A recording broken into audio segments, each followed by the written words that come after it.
Europeans into a New Europe. The podcast about inspiring projects all over Europe with Jana, José, Paula, Roxana. Hello and welcome to the fourth episode of our podcast, Europeans into New Europe. Today it's me, Jana, and I'm here with Sophie, who's part of an Austrian project offering free vegan cooking classes for everyone interested in vegan cuisine. Hi Sophie, I'm very happy that you found the time to join us for this episode. So let's get started. Tell me, what is the project about?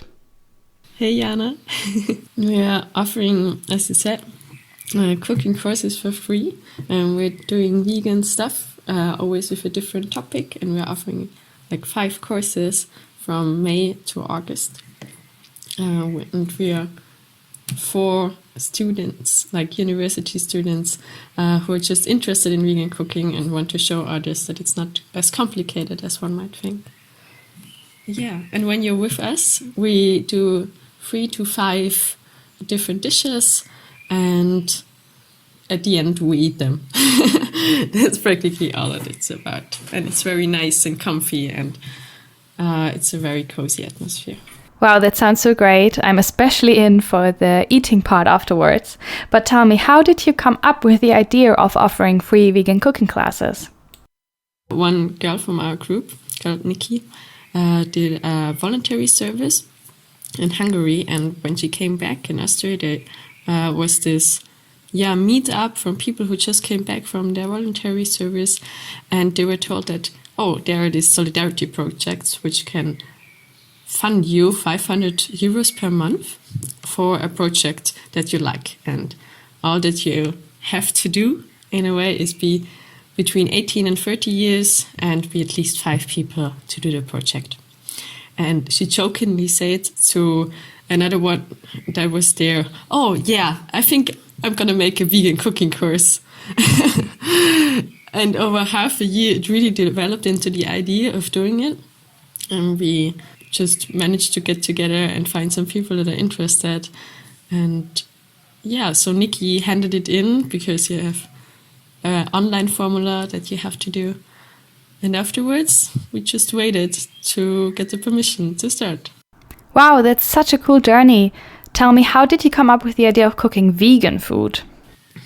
I guess it is because a lot of us cook vegetarian food all the time, and some even vegan food.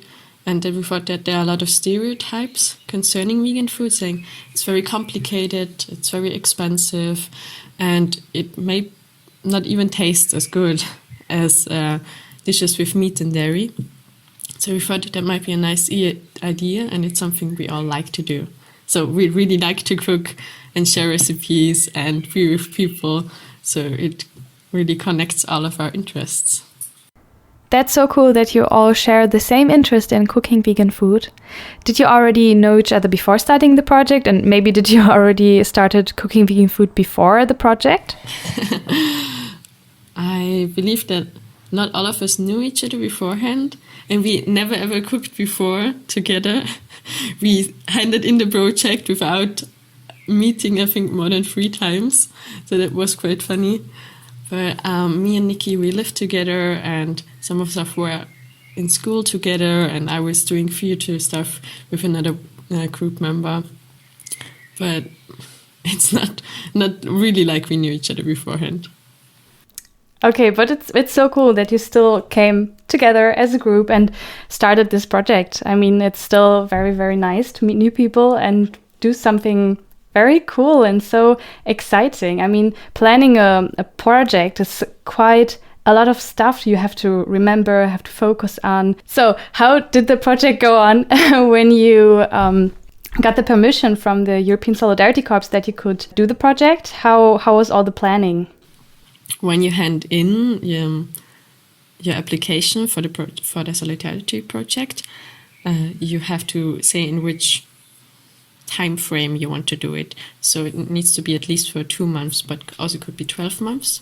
And I think we handed in for 10 months starting from February, because we know one of the people that looked through the papers, and she told us, nobody really starts in January because you don't really do anything in that month.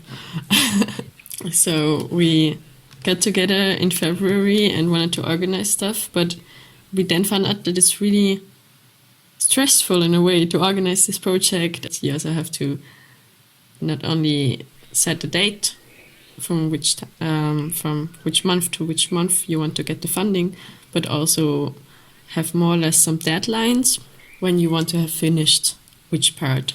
And I think we said, for example, in April, we want to have our website and want to have our flyers printed and stuff like this. And it really was helpful to have this in the end, because in the beginning we were really struggling with the timing and struggling with finding a place to host everything.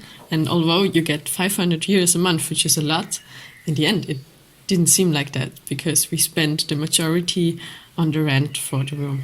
Yeah, but I think it was a development, how everybody tuned in and saw what we could do together. And if everything goes wrong, Nikki is there to remind us that we still have stuff to do.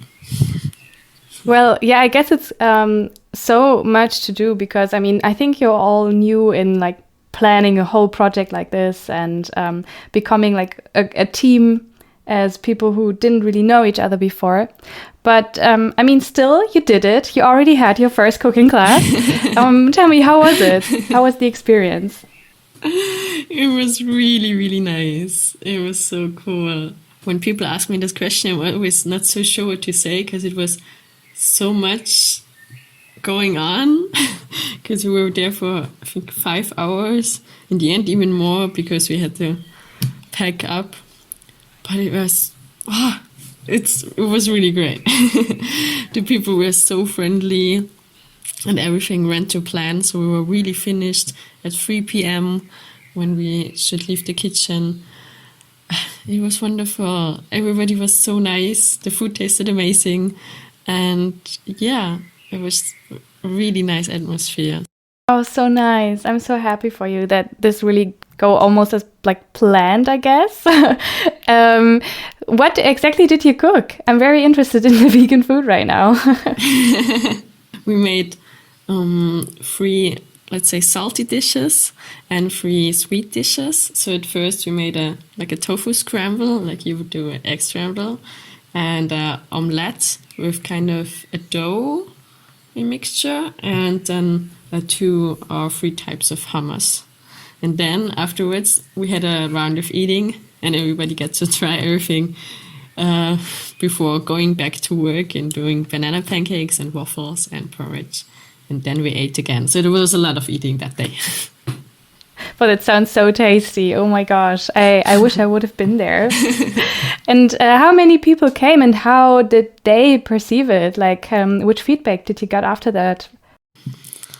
14 people were at the course, and we split them in 3 groups while cooking. And the feedback was super positive. I mean, I'm not sure if anybody was really brave enough to say something really negative, because we said we're doing it for free, our free time. But it was really very positive, and saying that they enjoyed it. And a lot of them signed in for another one and saying, like, if we have if we still have space, we should check them in for the other cooking courses. But we are now overbooked for the next 2, so we're absolutely fine on this part.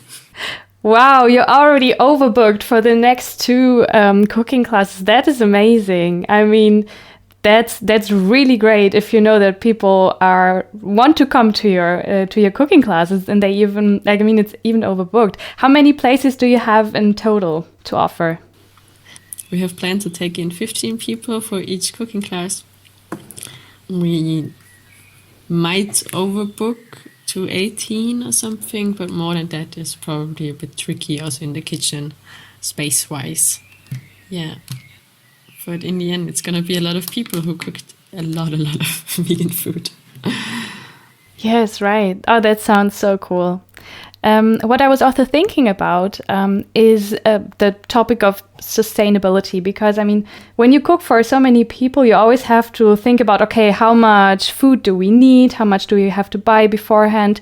And I was wondering how you're dealing with sustainability and maybe not trying to waste so much food. How does this all go together? I do believe, and I'm kind of proud to say that we didn't waste any food because we counted beforehand how much we will need, because every time before we do a cooking class, we meet up the 3 people who are going to host the course, because although we're 5 in a team, just 3 people are there on site. And we go over the recipes and write down the quantities and then see how much we will need in total. And everything that's not used, which wasn't a lot, I mean, it was stuff like flour or oil, we take home and use for the next one. Yes, great. Do you have any like specific rules or preferences where you want to buy the food?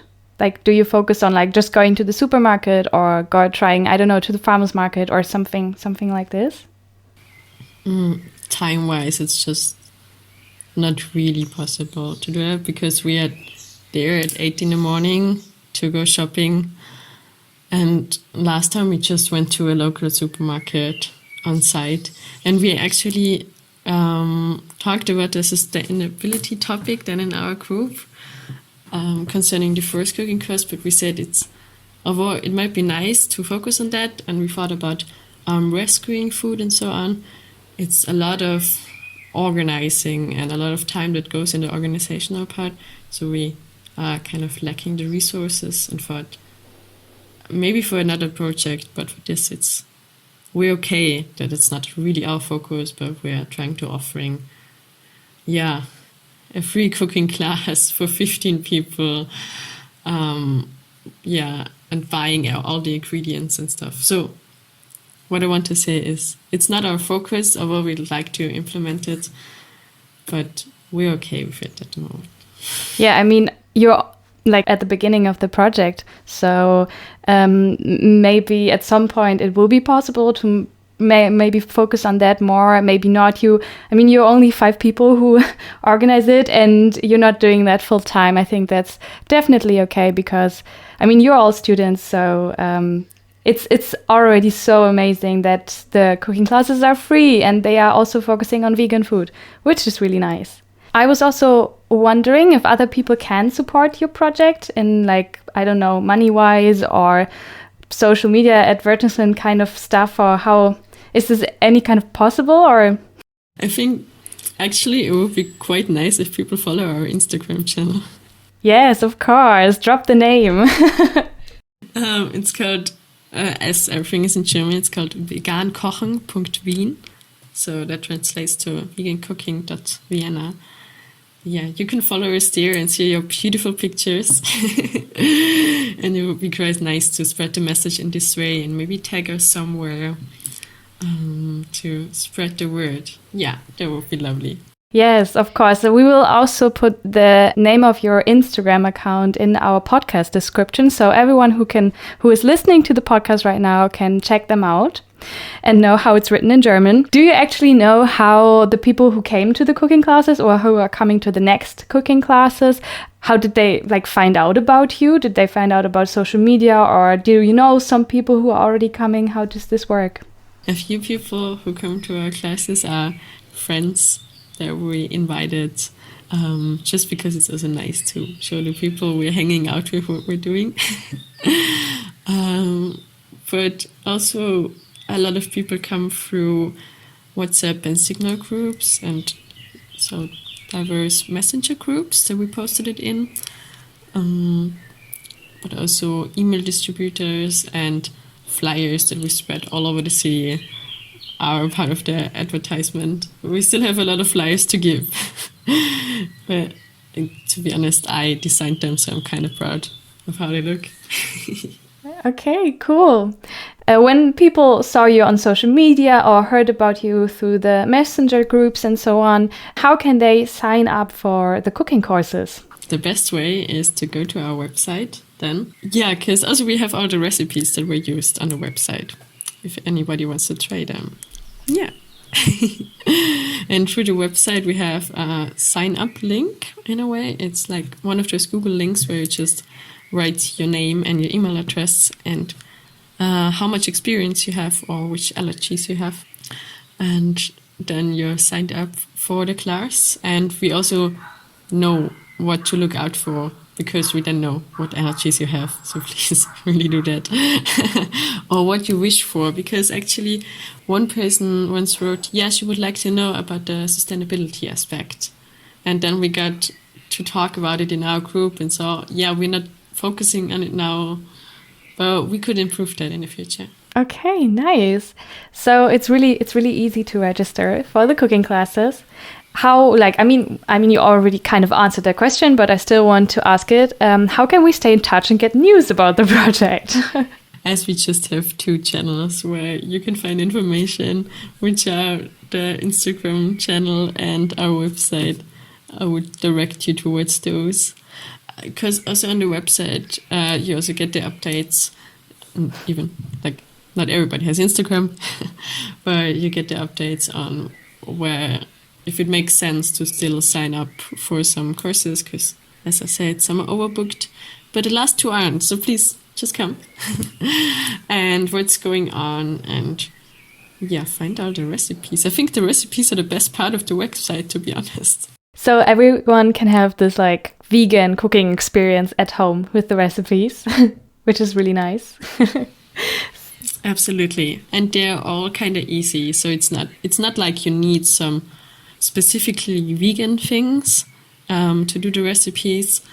So a lot of the stuff you already have at home, and I think most you really have at home, or you buy once a block of tofu or a can of chickpeas. So all the recipes are made for an easy beginning to vegan cooking. So cool, nice.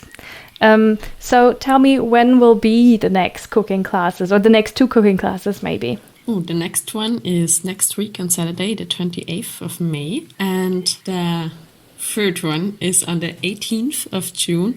All classes are on Saturday. And in July, it's on the 23rd. And in August, the last one is on the 6th. Next time we're doing lunch menus. And afterwards, sweets and desserts. Wow. Actually, I'm kind of getting hungry here, hearing all about this really cool vegan food. Maybe, as you know, our podcast is named Into New Europe, and we like to ask the participants or the guests we have on our podcast to answer the question, what is your wish for New Europe? Maybe you and the project have a specific wish for New Europe? Oh, good question. Personally, I think I would wish for less stereotypes to be around, and no matter if it belongs to cooking differently and eating different stuff, or just living in a different way, or living a different culture. I think it would be nice if we see how connected we are in the way, and that it's super interesting to learn new stuff, because I think it's also what our project is about learning something new without judging it before you really know what's it about and if you like it or not. With this very, very nice statement, we are coming to an end of this episode. Thank you again for participating and sharing your experiences with us, Sophie. You can check out more about the projects on the show notes. And I also want to say a thank you to everyone who listens to our podcast. So don't forget to tune in for the next episode. Stay in touch and check out our Facebook and Instagram pages. Bye-bye. Bye.